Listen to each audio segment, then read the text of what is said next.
Lo que vamos a avanzar el día de hoy está justamente relacionado a lo que es la historia clínica. Les había dicho hace rato, vamos a aprender a hacer historias clínicas, ¿no? Entonces, eso es lo que vamos a centrarnos sobre todo. Y prácticamente al hacer una historia clínica tenemos, ¿no es cierto?, que aprender a hablar con el paciente, aprender, ¿no es cierto?, a entrevistarle, ya que la primera sección pues corresponde justamente a eso, a la anamnesis que realizamos, ¿no es cierto?, a la entrevista de nuestros pacientes para poder recolectar información. Después entramos a lo que es el examen físico para poder examinar y seguir recolectando más información, que lo vamos a agrupar en lo que son los síntomas y signos, ¿no es cierto? Y poder de esa manera estructurar un posible diagnóstico. Y a través de ese diagnóstico poder direccionar los estudios complementarios que requiero para confirmar mi diagnóstico planteado o presuntivo y finalmente llegar al diagnóstico, ¿no es cierto?, definitivo y poder direccionar mi conducta. Entonces, es muy importante la historia clínica dentro del ámbito en el cual vamos a desenvolvernos. ¿Alguien me puede decir qué es historia clínica? ¿Qué entienden por historia clínica? Seria resumen coordenado e ordenado de todas as informações do paciente, desde o nome, idade, as condições e as queixas do paciente. Muy bien. ¿Alguien más que quisiera contribuir? Seria também, doutor, os antecedentes do paciente, de doenças, essas coisas. Bien. Entonces, cuando hacemos referencia, ¿no es cierto?, a historia clínica, vamos dándole un contexto bastante complejo, ¿no es cierto? Vamos a ir viendo de que le podemos dar diferentes connotaciones.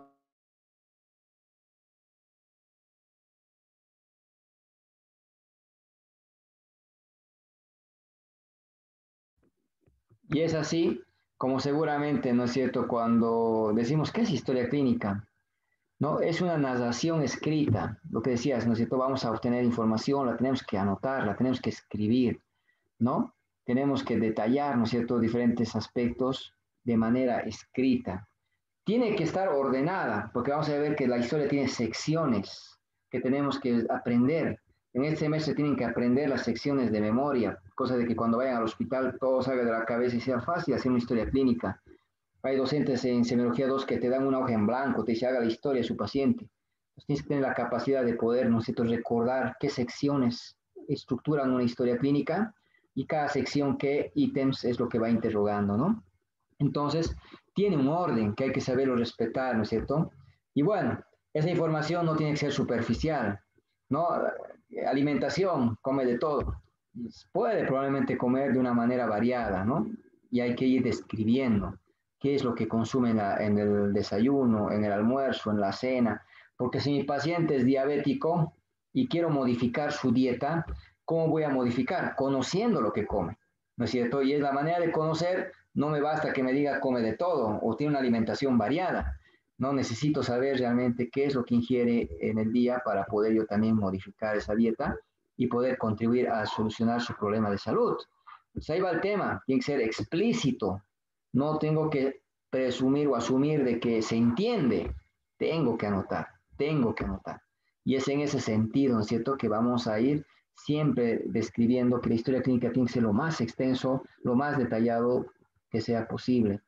De diferentes datos, ¿no?, acontecimientos, ya sean, ¿no es cierto?, físicos, ya sean psicológicos o sociales que están vinculados a una persona, relacionados a lo actual, ¿no es cierto?, a lo anterior, cuando hablamos de antecedentes, ¿no es cierto?, que tenemos que considerarlo a la hora de hacer esa descripción, ¿no? Entonces, esto básicamente nos va enmarcando qué es lo que vamos a recolectar al elaborar una historia clínica.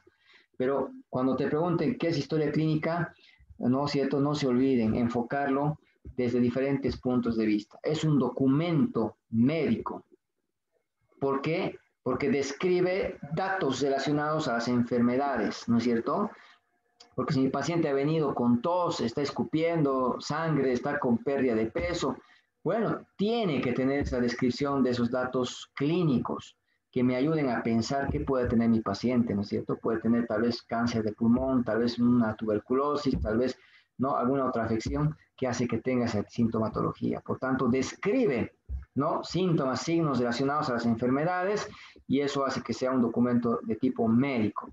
Es un documento científico, sí, porque todo lo que estamos escribiendo, y usted la va a anotar en la historia clínica, lo va a archivar, y de aquí a unos años uno de sus compañeros, uno de sus futuros colegas, ¿no?, cuando esté estudiando, o uno de sus colegas ya formado, va a agarrar esas historias y las va a estudiar, las va a analizar, ¿no? Yo quiero saber, ¿no es cierto?, cuántos de mis pacientes que son obesas, ¿no?, y diabéticas, tuvieron niños que crecieron más de lo habitual, tuvieron fetos macrosómicos. Quiero saber esa relación de la macrosomía con la diabetes.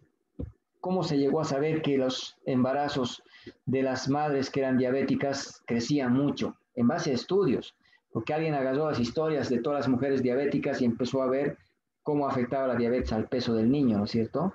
Entonces, un documento que me permite seguir aprendiendo de las enfermedades, me permite seguir investigando y seguir conociendo. Antes, hablar de gastritis era decir, bueno, el paciente debe ser pues fumador, debe ser consumidor de bebidas alcohólicas, debe comer muchos picantes, muy condimentada su alimentación, debe tener mucho estrés, tal vez no come bien. Entonces, planteábamos muchos factores asociados justamente a las gastritis, ¿no es cierto? Pero alguien ha tenido que agarrar y decir, a ver, ¿qué salían las endoscopías? Porque se hacen endoscopías a las enfermedades, ¿no es cierto?, ulceropépticas, y se les va haciendo un estudio donde se trata de ver, ¿no es cierto?, los hallazgos, cambios celulares a nivel de la mucosa, ¿no?, gástrica en este caso.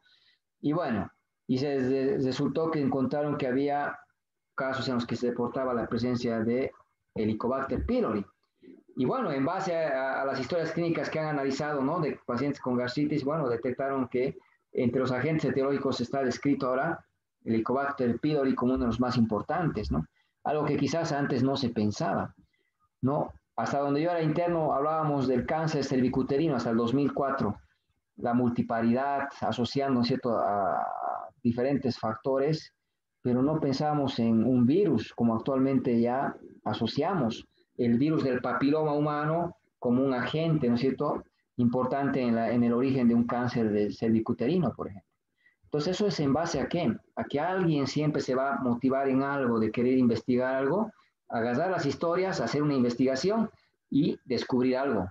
Nos permite conocer mejor las enfermedades, nos permite, ¿no es cierto?, en base justamente de la investigación que hagamos, de la información que está en la historia clínica. Por tanto, es un documento científico. Es un documento legal, claro que sí. No nos olvidemos dentro de nuestra atención que nosotros brindamos a un paciente. Puede ser que el tratamiento que estoy iniciando, ¿no es cierto?, no provoque el mismo efecto en todos. Puede curar a muchas personas, a otros tal vez no, y en otros tal vez pueda crear hasta, ¿no es cierto?, un efecto adverso. La penicilina, ¿a cuántas personas, ¿no es cierto?, salvará de procesos infecciosos que vamos resolviendo justamente con su aplicación? Pero una persona que es alérgica le va a provocar, ¿no es cierto?, un efecto adverso que puede hasta provocar su muerte. Y ahí va el tema. No siempre el organismo responde como uno espera que lo haga. Y eso va a ser, pues, entendido por el familiar, por, ¿no es cierto?, los familiares de nuestro paciente, pues, de que ha habido una mala atención. No nos olvidamos, la medicina es una ciencia inexacta. No es 2 más 2 igual 4. Lo que a un paciente le puede salvar la vida, a otro le puede matar, como estamos observando. Pero nos vamos justamente viendo en base a la evidencia qué es lo más recomendado para poder instituir en nuestro paciente y poder buscar una solución a su problema de salud. Sin embargo, no siempre hay una respuesta como uno espera. Un paciente que se entra a quirófano, se complica, el paciente fallece, y ya entramos a los problemas legales, porque el familiar no se va a quedar cruzado de brazos, decir, bueno, podía pasar. Y sí, podía pasar, ¿no? Sin embargo, ellos van a enmarcar en negligencia, en una mala praxis, van a enmarcar en que usted no sabe, que ha atendido mal, y ahí entramos a los problemas de orden legal. ¿Y qué me va a respaldar?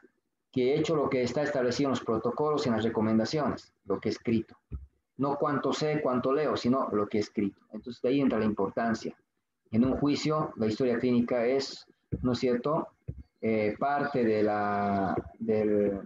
la evidencia de la atención que vamos brindando, es la constancia, ¿no es cierto?, el testimonio de la atención que hemos brindado a nuestro paciente. Eso es muy importante, no se olviden, es un documento legal. Documento económico porque yo sé que han gastado en mi paciente y yo sé cuánto debo pagar, ¿no es cierto?, a la institución. Y justamente la constancia son los recetarios recibos, los estudios que hemos pedido y bueno, ¿no? Y es un documento humano porque aquí se plasma esa relación médico-paciente en este documento. Entonces le podemos dar muchas connotaciones. Pero aquí quiero muy importante que no me olvide que es un documento médico legal, sin desmerecer los otros enfoques, porque de aquí sale la importancia por qué tiene que escribir. ¿Cuántos pacientes vemos en la consulta? Bueno, ¿cuánto tiempo tendría que durar una consulta por normativa? ¿Quién me dice?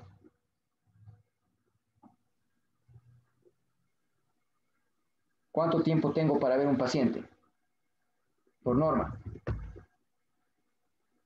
¿Alguien tiene idea? 1 hora, doutor. Ya.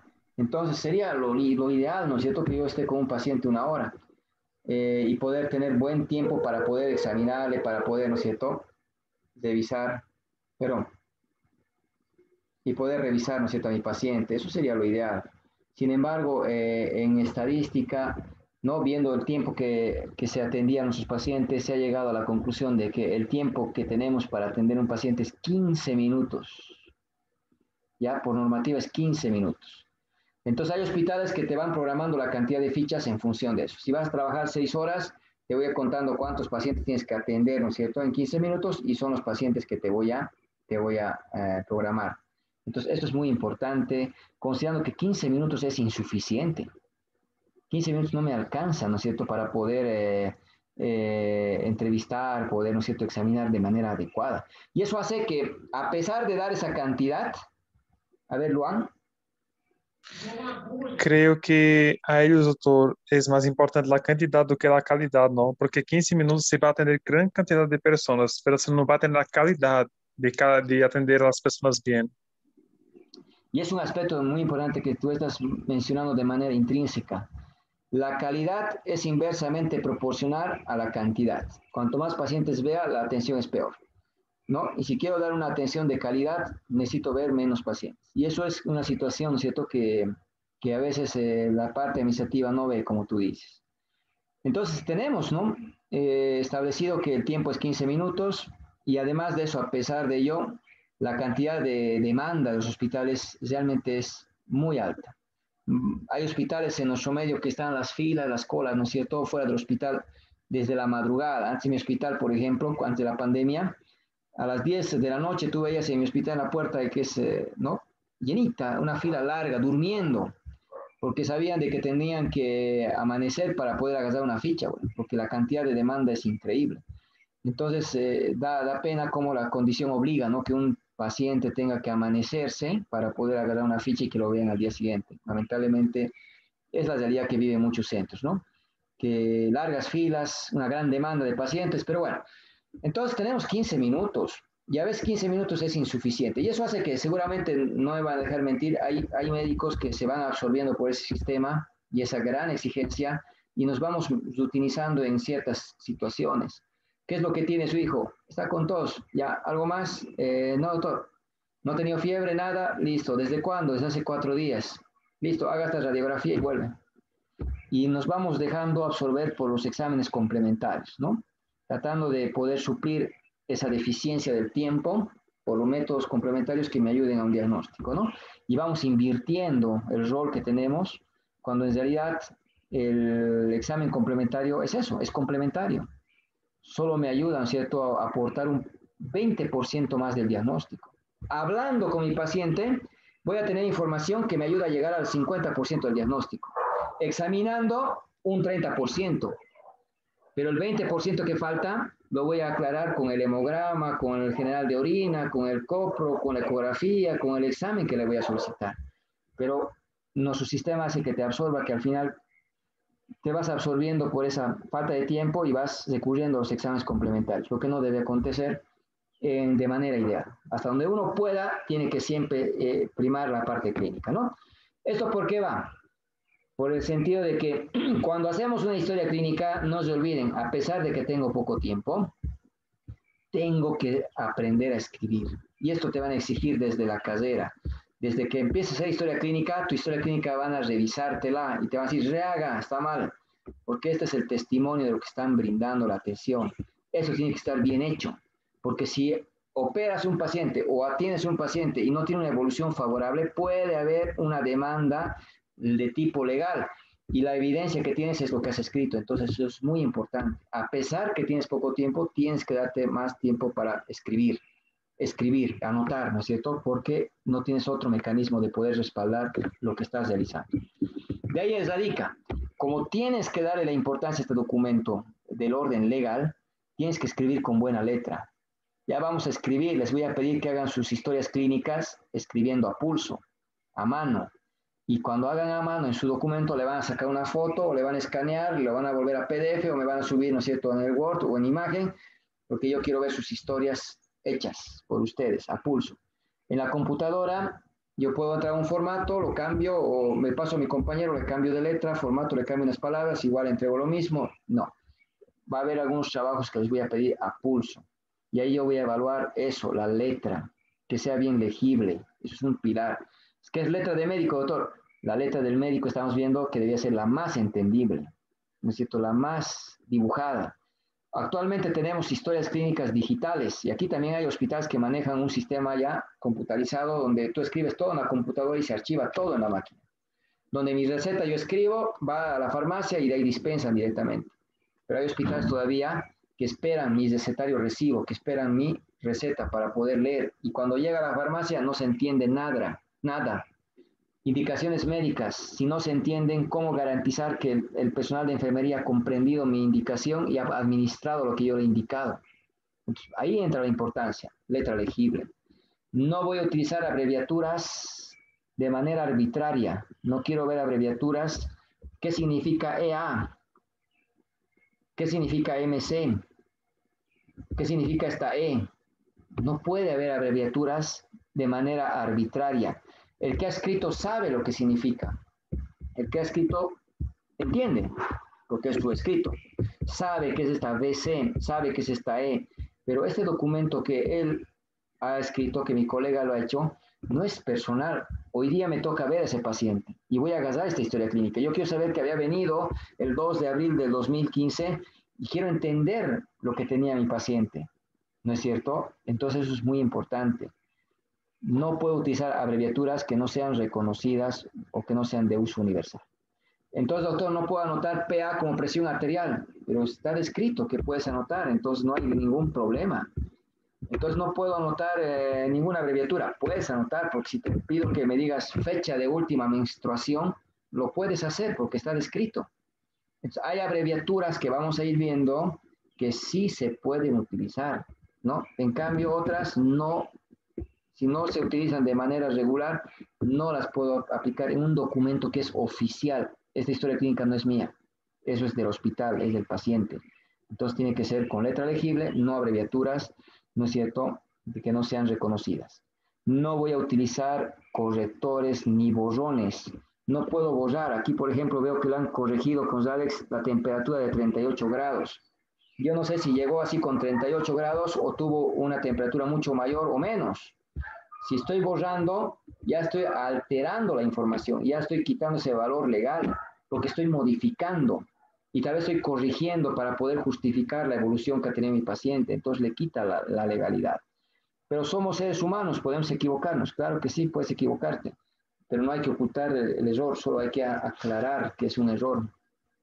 Si anotaste algo que no corresponde a tu paciente, coloca nota, ¿no? Se corrige la evolución, ¿no? O la evolución tiene un error, ¿no? Hay que hacer notar. El error no hay que ocultar. El error de escribir no hay que ocultar. Hay que más bien anotar de que ha sido un error que puede acontecer. Ha habido algunos internos que toda la evolución se han equivocado de otro paciente. Y cuando vemos la historia, todito estaba con Zarex, todito. Y escrito encima estaba la nueva evolución. Realmente ese desastre que se ve, ¿no es cierto?, no puede acontecer. Nota de aclaración, la evolución precedente no corresponde al paciente. Por un error se transcribió la historia de la paciente de tal campo. A continuación se escribe la evolución del día. Entonces, una notita de aclaración no hace ningún problema. Hay que aclarar. Entonces, son aspectos que hay que tomar en cuenta. En el hospital vas a utilizar las historias, vas a hacerlas con bolígrafo, ¿no? Con bolígrafo o lapicero. No hay una norma que me diga de qué color. Pero tampoco quiere decir que voy a agarrar y voy a utilizar muy colorido, ¿no? Subtítulos rojos, el contenido azul y lo importante con negro, no hay eso. Entonces agarren un bolígrafo. La recomendación que les voy a hacer, utilicen el bolígrafo azul. Azul. Nuevamente les digo, no hay una regla que me diga. Hay quienes te van a decir, el negro es el oficial, haga con negro. En el tema de auditoría nos recomiendan utilizar el bolígrafo azul, porque hoy hay tanta tecnología que puedo agarrar tu documento, lo escaneo, le cambio algunas cosas y ya sale igual que el que tú has hecho. Y muchos cambian y adulteran mediante el escaneado, y ahí el color azul no se puede escanear igual. El negro sale igualito, el azul no. El azul cuando escanea sale celeste. Entonces se nota que ha sido modificado. Entonces, por ese motivo es que muchos recomiendan haga con bolígrafo azul. El personal de enfermería tienen códigos. Aquí en Bolivia utilizan la codificación de colores. Si es de día la evolución, color azul. Si es de la tarde, color verde. Si es de la noche, rojo. Eso es para enfermería. En la parte médica no hay esa codificación de colores. No puede hacer con lápiz. No puede ser con lápiz. Tiene que ser con bolígrafo. No puede ser bolígrafo que se borra. Han aparecido bolígrafos que se borran. No se olviden, esta historia clínica es para toda vida. Antes, en Bolivia, la historia clínica tenía una vigencia de 10 años. Si el paciente no viene en 10 años, esa historia se desechaba. Y si vuelve, se apertura una nueva historia clínica. Actualmente, en nuestra normativa, nos dicen, no se puede votar las historias. Pero si la paciente muere, no importa. Si el paciente muere, se lo archiva en la sala de archivos, en la sección de pasivos, pero se guarda. Y en activos está el resto. Entonces se separa las historias de los pacientes que fallecen. Por normativa, la historia clínica no tiene vigencia determinada, no tiene una determinada cantidad de años. Eso es una situación que hay que considerar. Si ustedes han escrito con bolígrafo, que se borra, saben que se deteriora. Yo cuando colocaba los documentos, trabajos que me hacían, lo dejaba en el tablero de la movilidad, ¿no? En la mañana daba mis clases, salía al mediodía, recogía y ya no salía nada, porque el sol lo borraba todito. Entonces resulta que hay que tener mucho cuidado en ese sentido, ¿no? Los bolígrafos que vamos escribiendo no pueden ser los que se borran. No puedo borrar, no puedo alterar la información. Esa información tiene que ser guardada. Hasta para archivar se envuelve en un sobre, ¿no es cierto?, que preserva de los rayos solares y que conserva lo más que pueda la historia. Entonces, manejen de manera adecuada y es un aspecto importante. La letra es un aspecto que no pueden olvidarse. Doctor, Bueno, sí, doctor, una duda. ¿Va a pasar las diapositivas? sí. Lo voy a grabar en PDF y les voy a subir para que lo puedan consultar todo lo que vamos a hacer. ¿No? Entonces miren, tal vez la imagen no me muestra bien, pero aquí veo, ¿no? DM, interrogado. ¿Y tú? Bueno, como nosotros estamos en el ámbito y viendo este tipo de historias, sabemos que es infección del tracto urinario, sabemos que es diabetes mellitus, pues que no puede haber esas situaciones de presumir algunas de las abreviaturas, ¿no es cierto? Salvo que se estén estandarizadas. Como por ejemplo, hay diferentes ejemplos de abreviaturas que no se ve muy bien, ¿no es cierto?, en el documento, pero, por ejemplo, a ver aquí, BC, por ejemplo, ¿no? La E.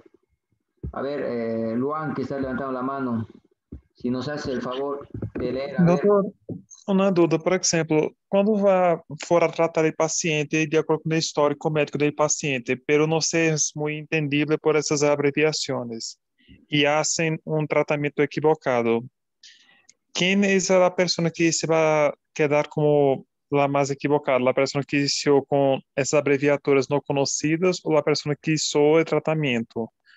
com o Ya, que está na história clínica. los dos, porque los dos son médico tratantes. Todos tenemos responsabilidad. Basta que veas un paciente y ya es responsable. Y si el paciente se complica o pasa algo con él, tú eres responsable. Y si lo hiciste ver conmigo, yo también soy responsable. Entonces todos tienen un cierto grado de responsabilidad. La enfermera, el bioquímico, el cirujano, el ayudante, instrumentista, todos tienen una responsabilidad. Unos tienen mayor que otra. En el quirófano, por ejemplo, si es una complicación del acto quirúrgico, el que tiene mayor responsabilidad va a ser el cirujano. Si es una complicación de tipo anestésica, el que tiene mayor responsabilidad es el anestesiólogo, pero todo el equipo tiene responsabilidad. La obligación de un médico es que si yo no entiendo esto, ¿qué tengo que hacer? Volver a obtener la información que necesito volviendo a entrevistar. Lo que hace es que pierda más tiempo, ¿no es cierto? Entonces tienes la obligación de recopilar toda la información que necesitas, no basarte solo en lo que tu compañero o colega ha escrito, ¿no? Ha levantado la mano dos de sus compañeros, a ver. Doutor, uma dúvida, por que já não há assim, uma normativa para deixar tudo online? Porque ocuparia menos espaço, evitaria erros, não teria essa coisa de mala letra, seria melhor, não? Claro. Mira, por ejemplo, entramos al tema del ejemplo de ahora que estamos viviendo. Nunca se pensó que era necesario hacer las clases virtuales, ¿no? Pero realmente debe sido importante, porque puedes hacer muchos cursos a distancia. Y no necesito ir a Europa para hacer un curso de actualización como especialista, por ejemplo, ¿no? Y bueno, ahora estamos aprendiendo que había sido necesario la parte virtual y tiene muchas aplicaciones, muchas ventajas. Ahora la parte digital tiene muchas ventajas que antes ir con una pizarra, ¿no? Y escribir y hacer la clase como antes nosotros nos hemos formado.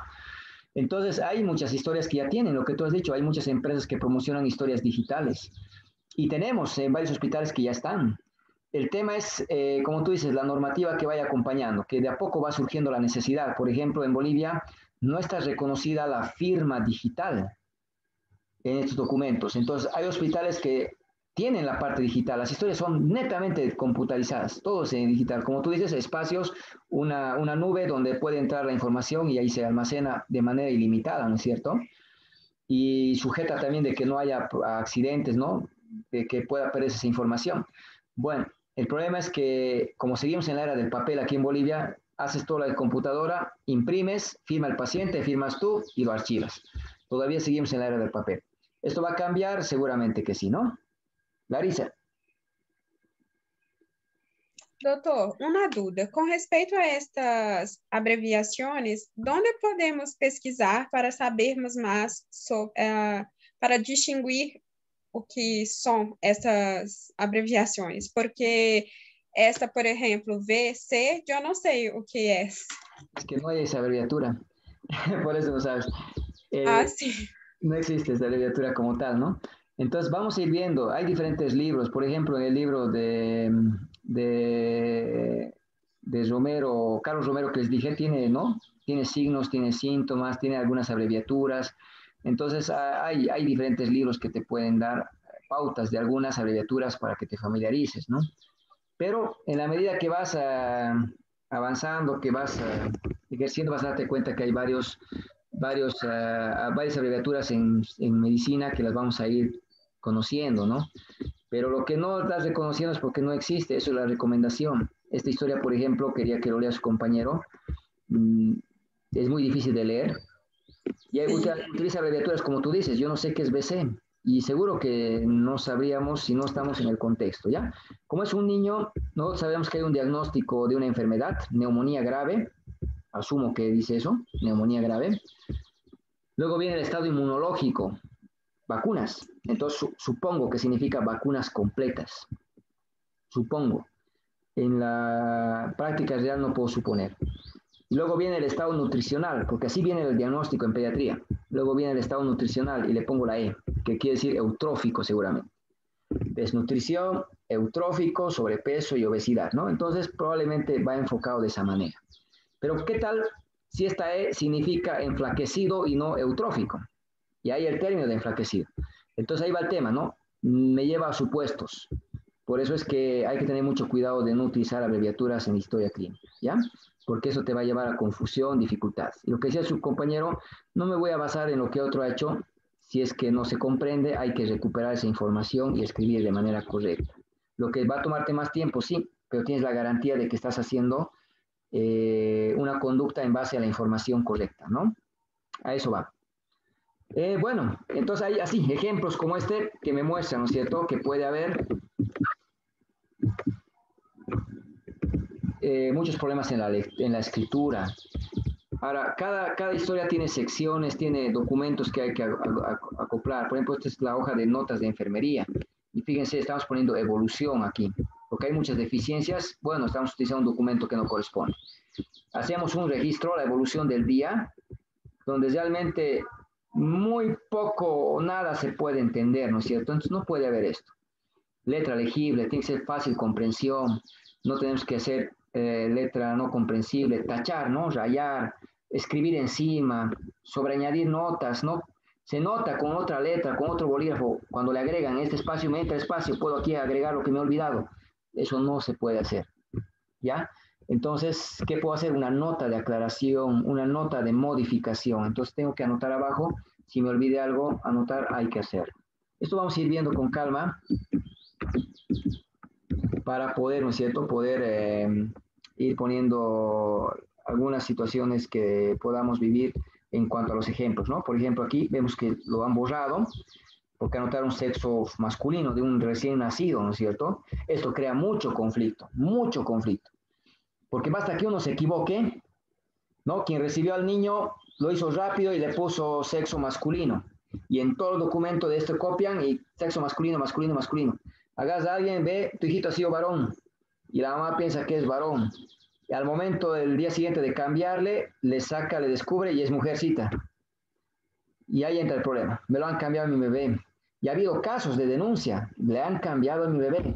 Y hay personas que no le sacas de la cabeza que le han cambiado. Y eso es imposible. Cuando nace, ni bien nace, le ponen una manillita en su piecito, en su manito, que le identifica. Y ahí tiene el apellido de la mamá para que no se mezcle. Pero porque alguien escribió y empezó a correr el dato inadecuado, ahí entran los problemas.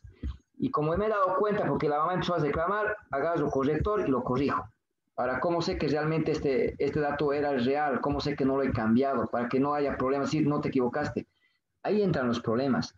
Aunque parece algo tan pequeño, realmente crea conflictos. Ha habido juicios o problemas, demandas, justamente asegurando de que ha habido el cambio del niño, ¿no? Que justamente porque se equivocaron al decirle que era.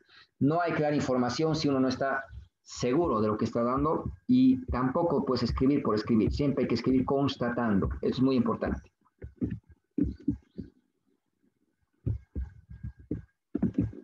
Tachaduras, borrones. En algún momento en el Germán Urquidi, en la maternidad de nuestro hospital aquí en Cochabamba, les dieron máquinas de escribir a los internos porque hay mucho problema legal. Entonces, escriba a máquina porque no se entiende.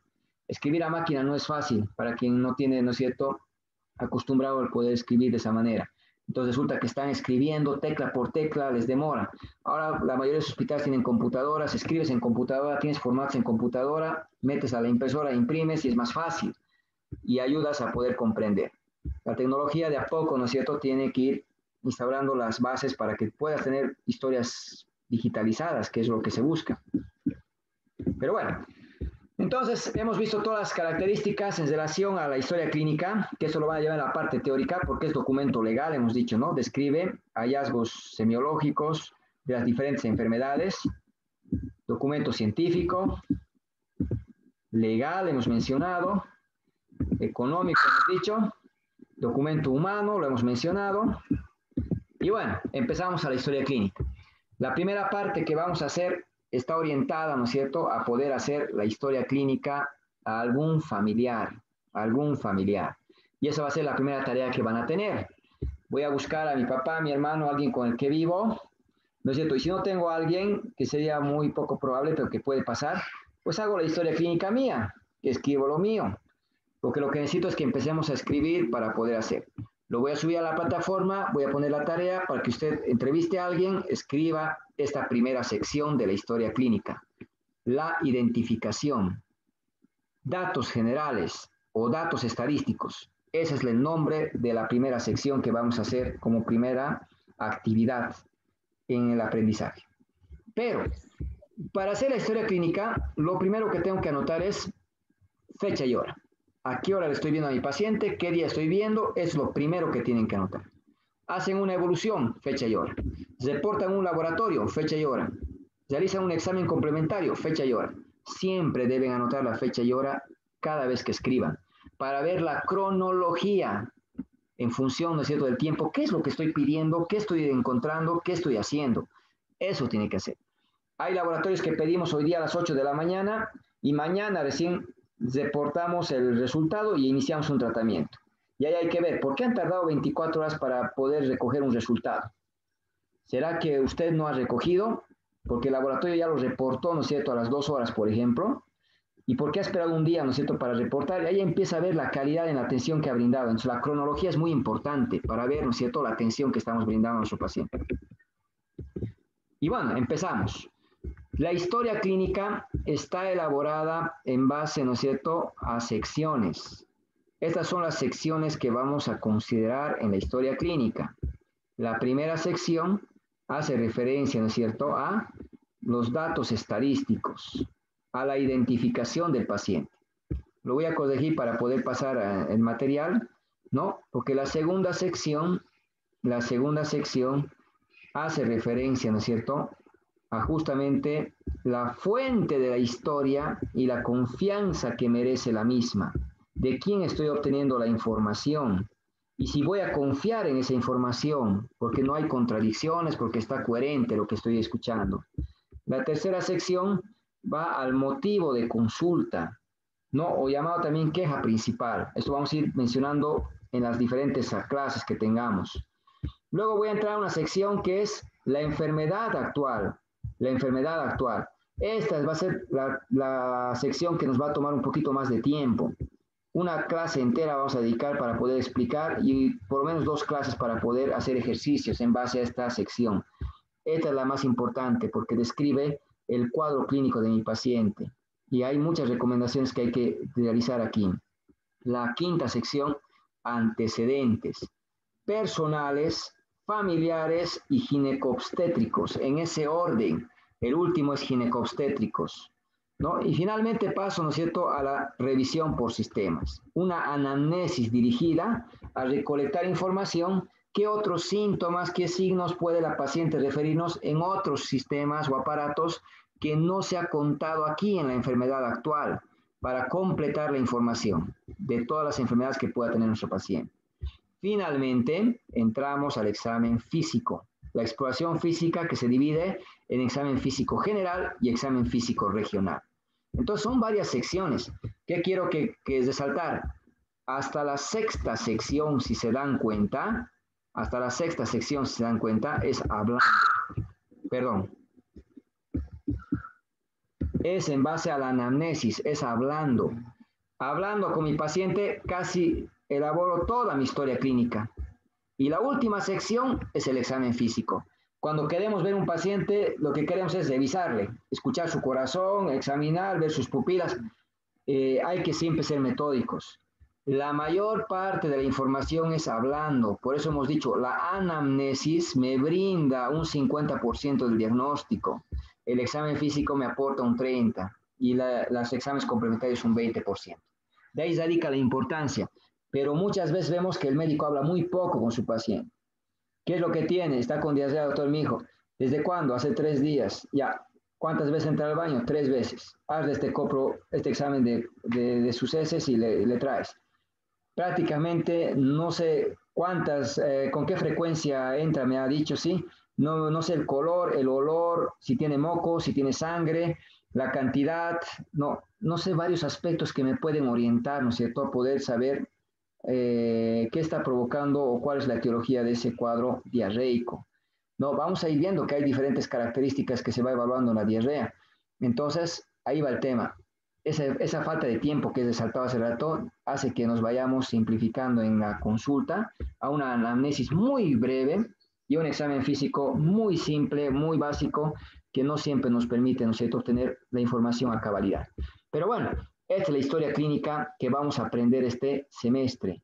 Esta es la historia clínica de hospitalización, la que voy a hacer con el paciente internado. Vamos a ver al final poder hacer un poco de recomendación de la historia clínica de consulta y la historia clínica de emergencia, que tiene la característica que como el tiempo es corto, También la información se va simplificando, tratando, ¿no es cierto?, de agrupar lo más relevante en cuanto al examen y la exploración de un paciente. Pero esta es la más completa, es la que van a hacer todos los semestres de aquí en adelante. Te van a exigir este tipo de historias clínicas, porque te van a mandar a salas a hacer la historia clínica. Por norma, cuando seas interno, tienes hasta 24 horas para hacer la historia clínica. No puede pasar más de 24 horas. En la práctica real, te dan entre el promedio de 2 horas para que la hagas.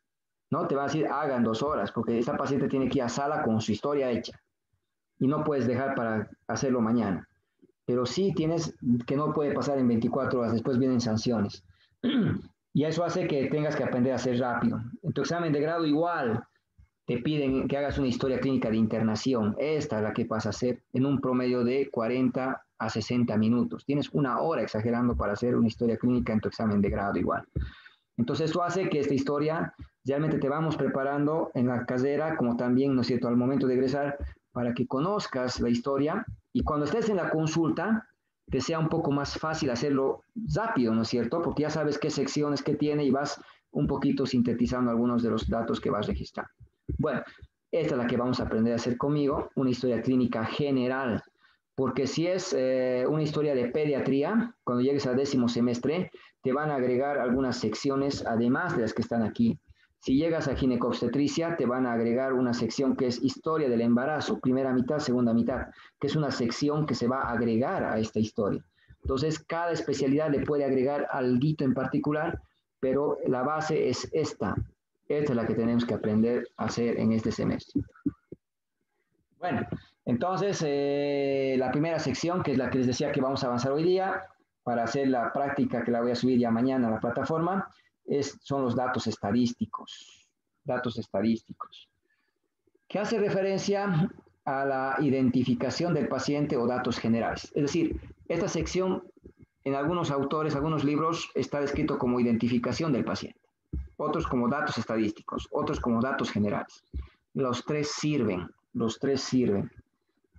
En algunas situaciones, cuando vas al hospital, vas a tener la dificultad que cada uno tiene una preferencia. Y pónganse que a mí como docente me convence más el colocar datos estadísticos. Y te voy a decir, son datos estadísticos porque me permiten hacer, ¿no es cierto?, estadística o estudios en relación, ¿no es cierto?, a los pacientes que voy viendo y toda la información me permite obtener esta información estadística y poder agrupar, ¿no es cierto?, y hacer estudios de esa manera. De las características, ¿no?, de la población que está ingresando a ese estudio. Otros dirán, no son datos estadísticos, póngame identificación del paciente, porque ahí está el nombre del paciente, ahí está la cama, ahí está la sala donde está. Entonces son enfoques que pueden dar diferente connotación para poder ir a favor de uno u otro. ¿Qué tienes que hacer en el hospital? Acomodarte a las exigencias. Los tres sirven, coloca cualquiera de los tres. No, coloca cualquiera de los tres, pero si algún docente te dice, no quiero que me coloques datos estadísticos, me vas a colocar datos generales, lo que haces es acomodarte, ¿no? ¿No es cierto? Pero en realidad los tres son lo mismo y están bien fundamentados, ¿no? Esta es la primera sección. Algo que vas a aprender cuando estés en el hospital es acomodarte, adecuarte a la exigencia del docente, ¿ya? Había alguna vez, les decía, no me vas a colocar paciente de pie, me van a colocar paciente en posición erguida. Y cuando colocaban paciente en posición erguida, había otro docente que decía, no me coloques en posición erguida, ¿qué es eso? Ponme paciente de pie, hazlo sencillo, hazlo entendible. Entonces, hay discrepancias de criterios de una persona a otra y eso hace que lo que ustedes tienen que hacer como estudiantes es acomodarse a las exigencias de cada docente y ir viendo, ¿no es cierto?, las diferentes posturas y, bueno, hacer lo que se recomienda, ¿no es cierto?, las diferentes referencias. Y en este caso, los tres son lo mismo, cualquiera puede ir. ¿Qué vas a empezar anotando? De tu paciente, su nombre, su apellido, completo, porque así vas a poner, de manera en forma de tópicos tienes que escribir. Colocarás historia clínica como título, colocarás, ¿no es cierto?, fecha y hora, colocarás Romano 1, identificación del paciente, número 1, punto guión, nombre y apellido del paciente, 2 puntos, ¿cómo se llama?, cómo se apellida, y anotarás su nombre y apellido. Colocarás el servicio en el cual se encuentra, ¿no? Servicio de medicina interna, ginecología, obstetricia, en caso de un paciente hospitalizado, en qué cama, ¿no es cierto?, está nuestro paciente, en qué sala, perdón, el número de cama. Entonces, de acuerdo al hospital donde vayas, tienes que ir anotando estos datos, ¿no? Número de historia clínica. Esto es el número que le asignan a un paciente en un hospital. Cada hospital le da una codificación, un número. Si yo voy a la clínica Aranjuez, me atienden, me van a dar un número. Me van a decir, esto es su ficha, su número. Cada vez que vengas este número para que recuperemos su historia. Y cuando voy a otro hospital, por si al público, me voy al Viedma, ¿no es cierto? Me van a asignar otro número, porque cada hospital tiene un código diferente para cada paciente que acuda de manera correlativa. Entonces aquí vamos a colocar el número de historia clínica que le asignan, ¿no? Eso es para fines administrativos de recuperar la historia clínica. Cuando usted venga, traiga su número de historia y saquen la historia y sepan todo lo que usted ha recibido en la atención anteriormente. ¿Qué fecha tiene su nacimiento? La fecha de nacimiento me sirve, ¿no es cierto?, para poder uno saber la edad. Por ejemplo, si tengo un paciente que su cumpleaños es el 26 de agosto del 80, por ejemplo, ¿cuántos años tiene este paciente? 41. ¿Ya? Entonces, si es del 80 de agosto, seguramente... Perdón. ¿Cuánto tendría? 40 años, doctor. 40 años, muy bien. Entonces tiene 40 años. Hay pacientes que no se hacen problema. Yo le pregunto a usted, ¿cuántos años tiene? No se va a hacer problema, recuerda, me dice su edad. Hay pacientes que no se acuerdan su edad, ¿no? Doctor, no sé, aquí está mi carnet. Y bueno, hay que calcular, ¿no es cierto? Uno, me permite calcular la edad, por ejemplo. Bueno, en nuestro país nos permiten en la parte pública, en el seguro, ¿no es cierto?, del SUS, por ejemplo, saber su número de seguro. En nuestro país, el SUS justamente involucra ese número, el cumpleaños, 260880. Ese es su seguro. ¿Cómo se llama? Juana. Anotamos la J. Su primer apellido, Ayala, por ejemplo, Ayala Condori. Esto es su seguro. Esto es su número de seguro. Su cumpleaños, la abreviatura de su nombre, su apellido y apellido. En la Caja Nacional, en la seguridad a corto plazo, las cajas tienen otra manera de codificar. Pero bueno, eso lo van a ir aprendiendo cuando estén en el hospital, de acuerdo al hospital que llenen. La mayoría de ustedes van a la parte pública y así es como anotan el seguro, su número de seguro. También me sirve el cumpleaños para poder saber.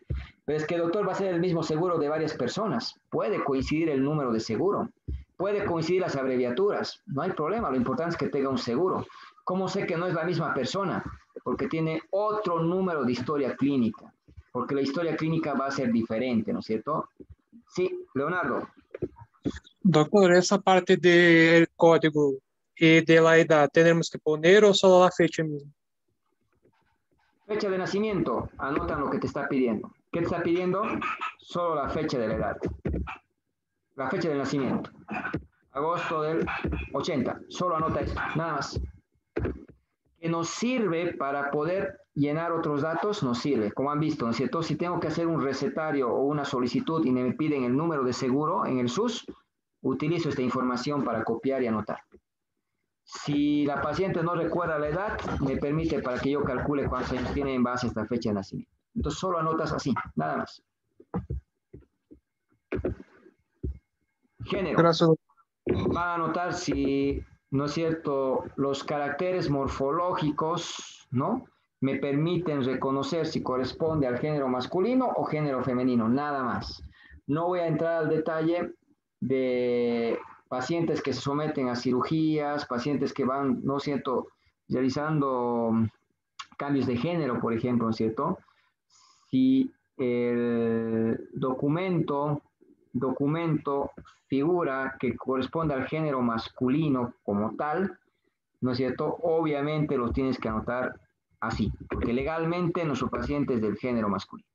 Si legalmente hace el cambio de género y también recurre a la parte legal, usted se remite solamente a anotar lo que está escrito en su documento, ¿no? Que puede ser el DNI o el carnet de identidad o el documento que le identifique. Entonces, esto puede ser complejo en algunas situaciones, es decir, ¿qué hago? En realidad, lo que está establecido nomás, ¿no es cierto?, en el documento si corresponde para ver el género, o bien el aspecto morfológico, ¿no? Que puede evidenciar y reconocer si corresponde al género masculino o femenino. ¿En qué sentido? ¿Para qué me sirve esto? Para poder, ¿no es cierto?, identificar que hay enfermedades propias de cada género. Si hablo del cáncer de próstata, lo voy a encontrar en el género masculino, no en el género femenino. Si hablo del cáncer de endometrio, cáncer de ovario, cáncer cervicuterino, es propio de la mujer porque la anatomía predispone a esas enfermedades, ¿no es cierto? Causa importante de muerte de causa ginecológica, cáncer cervicuterino. Sí, es muy frecuente el cáncer cervicuterino. Entonces, es una afección que tengo que pensar solo en las mujeres porque su anatomía lo predispone. Sin embargo, hay enfermedades también que son presentes en ambos. La infección urinaria, por ejemplo. La infección urinaria está en el varón y en la mujer. ¿En quién es más frecuente? En el adulto, en la mujer, porque tiene uretra más corta, porque la anatomía favorece a la proliferación de gérmenes de la región genital o, claro, región anal hacia la región genital. Bueno, hay varios factores. Es más frecuente en la mujer.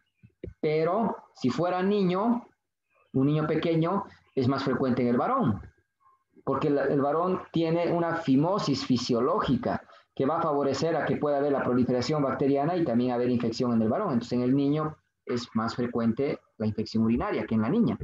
Entonces, la información es muy relativa. Como ven, en medicina no hay nada absoluto. Yo no puedo asegurar que la infección urinaria sí o sí sea más frecuente en la mujer. En la paciente adulta sí, eso se observa. Y estoy viendo que en el niño cambia.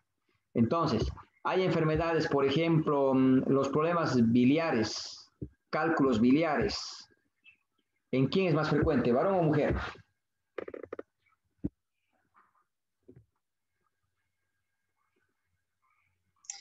¿En mujer, doctor? En la mujer. El estrógeno, la progesterona son hormonas que la mujer tiene. La progesterona favorece, ¿no es cierto?, a que el músculo liso esté relajado. La vesícula no se contrae como normalmente debería hacerlo, porque la progesterona hace que se relaje. Entonces, tiene un poquito más de tiempo de éstasis, la bilis, puede precipitar, ¿no es cierto?, formando cálculos dependiendo del consumo de grasa, y ahí entra el estrógeno también. Entonces, el aspecto hormonal puede interferir y favorecer justamente a que haya la formación de los cálculos. Entonces, los problemas de cálculos biliares es común o más frecuente en la mujer. No quiere decir que no haya en el varón. Como también se habla de la cirrosis, por ejemplo, la cirrosis alcohólica. La cirrosis alcohólica es más frecuente en el varón porque existe en la población mayor tendencia al consumo de alcohol por parte del género masculino. Lo que no quiere decir que no haya cirrosis en la mujer, ¿no es cierto? Pero es más frecuente en el varón. Y una paciente de género masculino que venga con un dolor en el hipocondrio derecho o en el epigastrio, voy a asociar que puede ser hígado o vías biliares. Si es mujer, ya voy pensando, tendrá problemas de cálculos. Si es varón, diré algún problema hepático. Entonces, para eso me sirve el género, para poder pensar que hay enfermedades que son más frecuentes en un determinado género que en otro. No quiere decir que no haya infección urinaria en el varón. Puede haber, pero es menos probable. Si mi paciente varón viene con disuria, dificultad al miccionar, dolor cuando orina, viene con polaquiuria, mi paciente orina cada rato y poco, voy a pensar en qué. Si es mujer, que tiene infección urinaria. Si es varón, no voy a pensar en infección urinaria al principio, sino voy a pensar en un problema de próstata.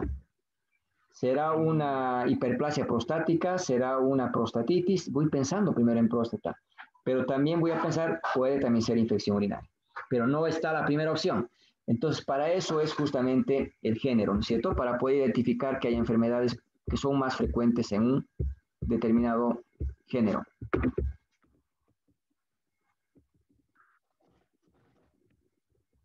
La edad, les decía.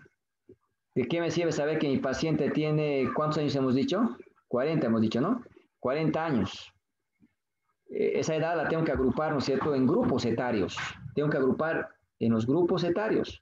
Porque si mi paciente tiene hasta dos, a ver, cuando el niño nace, es el recién nacido, que lo voy a denominar, ¿no es cierto?, neonato hasta los 28 días.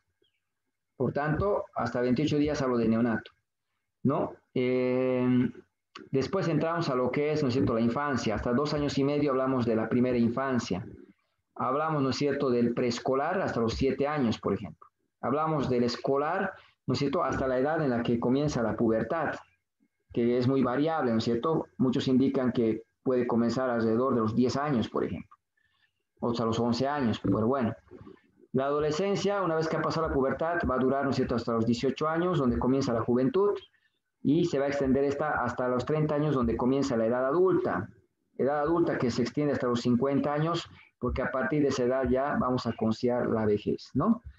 Bueno, existen libros que pueden decirme que varía en uno u otro estos periodos que estoy mencionando, pero eso es la referencia. ¿Por qué? Porque cada grupo etario tiene una enfermedad que pueda predominar. Me explico. Si, si la mamá le trae al recién nacido, al neonato, tiene 3 días de vida o 2 días de vida, le trae a la consulta. Yo veo la historia clínica antes de ver a mi paciente y me fijo, dice edad, 2 días. ¿En qué voy a pensar? Uno, que esté trayendo a su niño a su control, que es un niño sano que está viniendo a su control. ¿Por qué no? Eso es raro en esa población. La población no está acostumbrada a ir al hospital cuando está sano. Yo tengo que pensar, puede ser un control sano. ¿En qué puedo pensar que tiene un neonato de 2 días?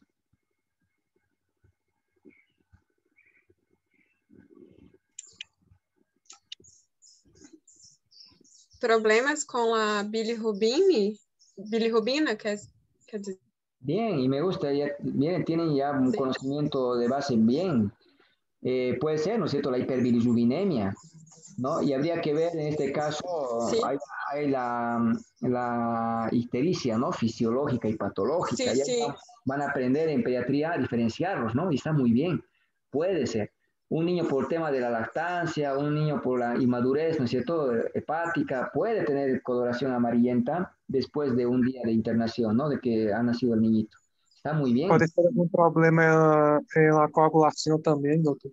Ya, entonces vamos pensando, ¿no?, que pueda haber alguna anomalía, ¿no?, de deficiencia o una anomalía congénita, por ejemplo, ¿no? Muy bien. Puede ser que mi paciente tenga alguna malformación cardíaca, alguna malformación que han detectado, ¿no es cierto?, una vez que se ha ido el paciente. Entonces, hay que pensar en lo congénito, en lo que ha adquirido durante el embarazo, ¿no es cierto?, durante el desarrollo. Y obviamente eso es lo que voy a pensar. Me vienen a la cabeza algunas patologías al ver esa edad, ¿no? Pero no es lo mismo si viene un señor, por ejemplo, de 60 años a la consulta. Si es de 60 años, voy a pensar más en enfermedades crónicas, en enfermedades degenerativas. Tendrá hipertensión, tendrá diabetes, estará viniendo por fiebre reumática, artritis reumatoide, estará viniendo por alguna neoplasia. Voy pensando, cada grupo etario tiene un grupo de enfermedades que son más frecuentes, ¿no es cierto? Si viene un preescolar, voy a pensar en las IRAS, en las EDAS, tendrá una infección respiratoria aguda, tendrá una enfermedad diarreica aguda. Entonces, te dan cuenta, ¿no es cierto?, cómo voy haciendo ese análisis. Para eso me sirve la edad. Hay enfermedades que son más frecuentes en un grupo etario. No quiero decir que un niño no tenga cáncer. Es raro, pero puede haber, ¿no es cierto? Los linfomas, la leucemia son tipos de cánceres que podemos detectar en niños, por ejemplo. Entonces, pero no voy a pensar lo primero, ¿no es cierto? Entonces, para eso me sirve. Los grupos etarios me sirve para pensar en algunas enfermedades que me puedan explicar, ¿no es cierto?, la dolencia. Ya, nacionalidad. ¿En qué nacionalidad somos? Bolivianos, brasileros, bueno, de acuerdo al país donde hemos nacido, ¿no? Procedencia, proceder, ¿dónde radica? ¿De dónde procede, perdón? ¿De dónde procede? ¿De dónde viene? Parece un poco repetitivo, pero hay que colocarlo, ¿no? En la procedencia, obviamente, pues muchos de ustedes proceden de Brasil, me colocarán, ¿no? Brasil. Le colocan un guión y le van a colocar ahí el estado, ¿no? Será de Bahía, Rondônia, no sé, Sao Paulo, de donde vengan. Ustedes conocen Brasil, saben que cada región, cada estado puede tener una patología que sea más prevalente, ¿no es cierto? Seguramente el dengue, la malaria, chikungunya, ¿no?, la fiebre amarilla, son enfermedades endémicas de algunas de las regiones que tienen en Brasil, como también aquí en Bolivia, en Cochabamba, por ejemplo. Si voy al trópico de Cochabamba, ¿no?, a Chimoré, a Viatunari, Virgarzama, ahí ya tenemos igual malaria, leishmania, dengue, chikungunya, tenemos. Cuando veníamos acercados decíamos, no hay esas enfermedades, ¿no? El comportamiento de las enfermedades cambia. Ya desde el año pasado estamos encontrando varios casos de dengue aquí, originados aquí. Y hay dengue en Cochabamba, en la ciudad, y hay dengue en el cercado. Entonces está cambiando el comportamiento, ¿no?, porque el mosquito se ha adaptado. Entonces antes era difícil pensar en un paciente que venga con fiebre, con dolor de huesos, dolor retrocular en dengue aquí en Cochabamba si no ha viajado a Chapare, por ejemplo. Pero ahora ya sabemos que hay dengue aquí en Cercado y cambia. Eso es lo lindo de la epidemiología que nos enseña el comportamiento, ¿no? De las diferentes afecciones. Entonces, para eso me sirven. Porque si usted está viendo de Brasil y está histérico y está con fiebre que no le para, ¿no es cierto? Y tiene dolor muscular, yo tengo que pensar primero que pueda estar enfermo, ¿no es cierto?, de esas enfermedades tropicales. Y tengo que pensar en esas enfermedades. Pero si usted, por ejemplo, vive aquí en Cercado, procede de Cercado y radica en Cercado, residencia, ¿dónde radica? Los últimos 6 meses, ¿dónde está viviendo? Entonces resulta que a mí me sirve, no voy a pensar, a ver, llega un paciente que su procedencia es Cercado, aquí en la ciudad, y su residencia es Cercado, y tiene una úlcera en la nariz, por ejemplo. No voy a pensar que pueda ser leishmania, ¿no es cierto? No, porque el mapa de mis enfermedades endémicas me orienta, ¿no es cierto?, a qué regiones son más frecuentes pues dichas enfermedades. Pero si llega un paciente que tiene la procedencia de Chimoré, tengo que pensar, sí, ese señor puede ser pues que esté con leishmania y tenga una afección, ¿no es cierto?, justamente de la región. Bueno, entonces para eso me sirve procedencia y la residencia. Ustedes al venir a Bolivia y se quedaban aquí todo un año, su residencia es Bolivia, Cochabamba, también están sujetos de poder adquirir nuestras propias enfermedades, ¿no es cierto? Al principio, cuando uno viene del exterior y viene a Bolivia, lo primero que va a tener son los cuadros de diarrea. La mayoría tiene diarrea, porque se va colonizando con nuestras bacterias, ¿no? La salmonela, por ejemplo. Pero ya después se vuelven tan cochabambinos como nosotros y ya pues ustedes pueden ir a comer a las islas, pueden comer a los kioscos, a diferentes lugares donde ya no les provoca el malestar, ¿no es cierto? Porque van adaptándose a nuestras propias afecciones, ¿no? Propias de la región. Y bueno, entonces ahí va el tema. Chagas es endémico en Bolivia, como también en Brasil, ¿no es cierto? Entonces habrá algunos estados donde se puede detectar, ¿no es cierto?, más casos de Chagas que otros, probablemente tengan, ¿no es cierto?, el comportamiento diferente. Para eso me sirve procedencia. Van a colocar el país, un guión y el estado. En la residencia, el país, guión y el estado, ¿no? Bolivia, guión, Cochabamba. Ahí yo sé ya poder interpretar, ¿no?, y analizar un poco este tema de las diferentes enfermedades. Dirección, van a anotar dónde viven de manera exacta, ¿no? Dónde están radicando, dónde están viviendo, ¿no? Avenida América, esquina Santa Cruz, por decir. Edificio X, piso, tercer piso, departamento 3A, no sé, tiene que ver de manera detallada para que yo pueda llegar a sus casas, ¿no es cierto? Y eso es lo que buscamos, llegar a las casas de los pacientes. Porque si mi paciente está recibiendo tratamiento para tuberculosis y no ha venido ayer, hoy día tengo que ir a buscarle y llegar a su casa para darle el medicamento. No voy a esperar a que venga y se acuerde cuándo venir. Después hace resistencia a los antimicrobianos y ahí tenemos problemas. Entonces hay que tener la dirección del paciente. Teléfono en caso de cirugía para poder llamarle. No, señor, no se olvide, tenemos programado para mañana a las 8 la cirugía, debe estar a las 7 en ayunas y le voy llamando, ¿no es cierto?, para las cirugías programadas, o un teléfono en caso de emergencias. Un familiar, ¿a quién voy a llamar y qué es el número? Señor, usted es el papá de tal persona, necesitamos que venga al hospital. Su hijo ha llegado accidentado, está en mal estado, necesita intervención quirúrgica. Necesitamos un número de emergencias que está en la historia clínica para llamar, ¿no es cierto? Vamos a ver el estado civil, si es casado, si es soltero, si es divorciado. Bueno, eso probablemente puede diferir o tener algunas situaciones de controversia, sí. Hay quienes indican, ¿no?, el estado de matrimonio predispone al contagio marital, sí. Si la pareja tiene una infección genital, una ITS, por ejemplo, también la pareja la tiene. Si el esposo está con gripe, tiene algún cuadro gripal o resfrío, la pareja también tiene alta probabilidad de contagiarse. Si el esposo le hemos detectado tuberculosis, tengo que buscar a la esposa, porque viven en el mismo cuarto, están bajo el mismo techo y hay el contagio marital que estamos mencionando. Las costumbres. Si la mamá, el papá comen de la misma olla, se predisponen a las mismas enfermedades, porque si les gusta comer bastante carne de cerdo, mantequilla, tocino, bueno, seguramente la familia vamos a ver que todos o la mayoría o está con sobrepeso o está con obesidad, lo que le predispone a que sean hipertensos, a que sean diabéticos, a que tengan problemas cardíacos, toda la familia. Entonces, las costumbres, ¿no? Dentro del matrimonio predispone a ciertas también dolencias, ¿no? La profesión anterior, profesión actual.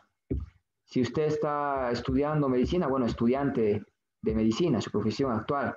Su profesión anterior, bueno, usted puede ser odontólogo, puede ser abogado, que ha dejado su profesión para estudiar, entonces hay que anotar eso. Este minero, que ahora viene a Cochabamba desde Oruro, porque le han relocalizado, le han dado un buen monto de dinero, ahora se ha comprado una casa y un taxi y está trabajando de taxista aquí. Su profesión actual es de taxista, su profesión anterior es minero. Porque sus problemas de tos probablemente no obedezcan a la profesión actual, sino a la profesión inicial, anterior.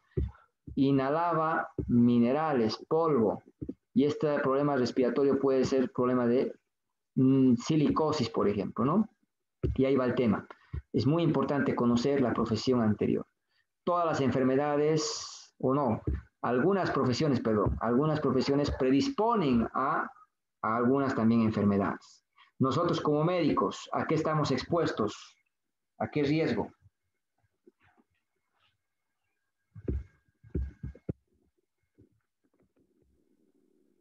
Riscos biológicos, químicos. Muy bien. Entonces, dentro de los riesgos biológicos, me estoy exponiendo a las infecciones. Solo al ir al hospital me expongo a infecciones. Ya lo están viendo, cuántos médicos han fallecido por el COVID. Y cada día que vamos al hospital nos exponemos justamente a eso, a enfermarnos y a que podamos también complicar nuestra salud, ¿no es cierto? ¿Cuántos médicos han fallecido? Habíamos tenido un interno y dos médicos que fallecieron con la fiebre hemorrágica, por ejemplo.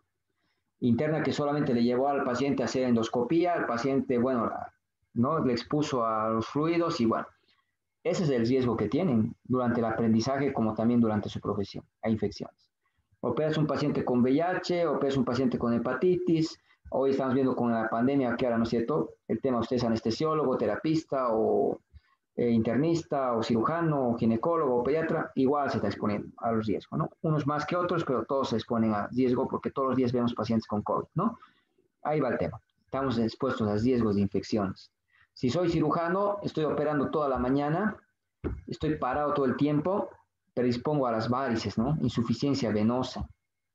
Entonces, los militares, los policías, los cirujanos, si bien los militares marchan, no siempre todo el tiempo están marchando. Hay militares que están parados, ¿no es cierto?, en diferentes actos cívicos, están ahí quietos, firmes, sin poder moverse, ¿no? Entonces, ahí resulta que también tienen ese problema de la insuficiencia. Entonces, hay varios factores que vamos a ver y para eso me sirven las profesiones. La raza, hay enfermedades que son más frecuentes en una raza, hay raza blanca, raza negra, mestizo. La religión, importante, si es testigo de Jehová, sabemos que no van a permitir la transfusión de sangre, entonces respetamos su creencia. Grado de escolaridad, hasta qué curso he ido, al último año, universitario incompleto, no sé, licenciado, médico, lo que corresponda, ¿no? Hasta dónde llegamos. Licenciatura en medicina, bueno. Nivel socioeconómico lo van a dejar en blanco, porque esto indica, ¿no es cierto?, clase media, clase baja, clase alta, eso hace trabajo social. Grupo sanguíneo, si tienen un dato que demuestre, lo escriben, si no lo dejan en blanco. No se olviden que yo pues sí tengo grupo O positivo. No, para colocar este dato de grupo sanguíneo necesito evidencia. En mi brevete, en mi licencia, está mi grupo sanguíneo. Entonces, eso es un documento oficial. Si no tengo un documento que diga mi grupo, hay que hacerlo en el hospital y le van a marcar en base a eso. No puede decir a simple indicación de la paciente. Y bueno, terminamos con esto. Fuente de la historia. Fuente de la historia. Paciente que merece confianza. La mayoría de las veces obtengo información del paciente. La mayoría de las veces la información es coherente y voy a empezar creyéndole. Pero si hay contradicciones, voy a ver que no merece confianza. Entonces, la fuente de la historia generalmente es el paciente. En otros casos, la mamá, como en el caso de los niños pequeños. Madre que merece confianza. Padre que merece confianza.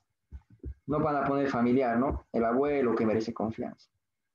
De acuerdo a la información, ¿no? Transeúnte que no merece confianza. Porque él no sabe nada del paciente, le ha traído inconsciente porque lo ha encontrado, ¿no? Policía, bomberos, que no merecen confianza o merecen relativa confianza, porque no todos saben del paciente, ¿no? Entonces ahí vamos viendo esa sección que no es difícil.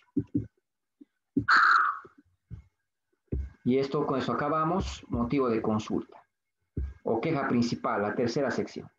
Van a colocar un síntoma o un signo que ha hecho que el paciente llegue a la consulta.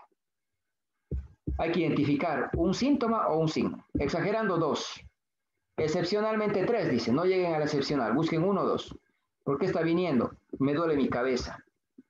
Motivo de consulta, dolor de cabeza. ¿Pero le puedo poner cefalea? No. La recomendación es anotar un síntoma o un signo. ¿Desde cuándo tiene ese síntoma o ese signo? Con las mismas palabras del paciente. ¿Por qué está viniendo? Se me han hinchado los pies. Hinchazón de pies. ¿Desde cuándo? Desde hace una semana. Desde hace una semana. Yo puedo asumir de que ese hinchazón de pies puede ser un edema. Pero ¿qué tal si ese hinchazón corresponde a otro signo? Entonces, no hay que interpretar, hay que colocar con las palabras del paciente. ¿Por qué está viniendo? Porque tengo tos. ¿Desde cuándo? Desde hace una semana. Tos desde hace una semana. Así, cortito. Tos desde hace una semana. No necesito describir más, solo es una descripción corta. Y ahí vamos a quedar. Ese va a ser el ejercicio. Eso van a hacer, ¿no es cierto?, van a ser para la tarea que voy a subir en el transcurso del día de mañana. Hasta el motivo de consulta. Van a entrevistar a nuestros compañeros y bueno, así vamos a revisar la siguiente clase. Muy bien. Doctor, ¿sería un modelo para podermos hacer? En la tarea la van a ver las directrices, ¿no es cierto? Y lo que van a hacer lo vamos a analizar en la clase para poder corregirles. No se preocupen en eso. Les voy a dar el formato. Todo va a estar explicado en la plataforma cuando lo suba, ¿ya? No se preocupen. Como también va a estar esta grabación de esta clase y el material de PDF también. Lo van a contar a partir de mañana. Muy bien. Gracias, doctor. ¿Alguna duda que tengan? No se preocupen, vamos a ir encontrando las dudas cuando vayamos haciendo ya los ejercicios. Las clases no son difíciles, porque va a haber una clase así como la que estoy haciendo, y la siguiente clase vamos a dar la tarea, donde pueden hacer simplemente, o bien hacemos la sincrónica, donde vamos a reunirnos para ir viendo sus respuestas y sus dificultades. Entonces, Doutor, no se preocupen de eso, ¿sí? la tarea es para mañana o va a pasar otro día para nosotros? No, mañana voy a subir la tarea, van a tener una semana para hacer la tarea. Sí. Las tareas que yo subo no son de tan corto plazo, siempre les voy a dar tiempo suficiente para que la hagan, no se preocupen de eso, ¿ya? Está bem. Outra coisa, quando subirem a la plataforma, irás nos avisar? Sí, sí, todo lo que suba siempre les voy a decir, se les subió la primera tarea y el material, favor revisar, siempre voy a Sí. comunicándoles, no se preocupen. Graças, doutor. Doctor, e quer que arranjamos é a mão, não sei? Sí, ahí va a estar explicado todo, ¿no? Que vamos a querer que sea a pulso, y que le saquen la foto, ¿no? Como corresponde. Voy a explicar, no se preocupe. ¿Algo más? No, doctor. Ya. Siempre en las tareas léanlo completo, con calma, porque ahí está explicando todito, ¿no? Si te voy a pedir a pulso, si te voy a pedir en computadoras, cuántas hojas te voy a pedir, qué cosa te voy a pedir. Y obviamente las tareas al principio no son complejas. Esto se han dado cuenta, es cortito. ¿Cómo se llama? ¿Cuántos años tiene? ¿No? Anota el género, coloca procedencia, residencia, nacionalidad, dirección. Entonces no es muy difícil. Entonces es una tarea que no nos va a tomar mucho tiempo, ¿no? Muy bien. Quedamos aquí. Vamos a estar entonces coordinando nuestras clases por el WhatsApp y en la plataforma, ¿no? Tengan muy buenas tardes. Nos vemos. Buenas tardes, muchas Buenas gracias. tardes, doutor. Hasta luego. Oi, doutor. Un gusto conocer.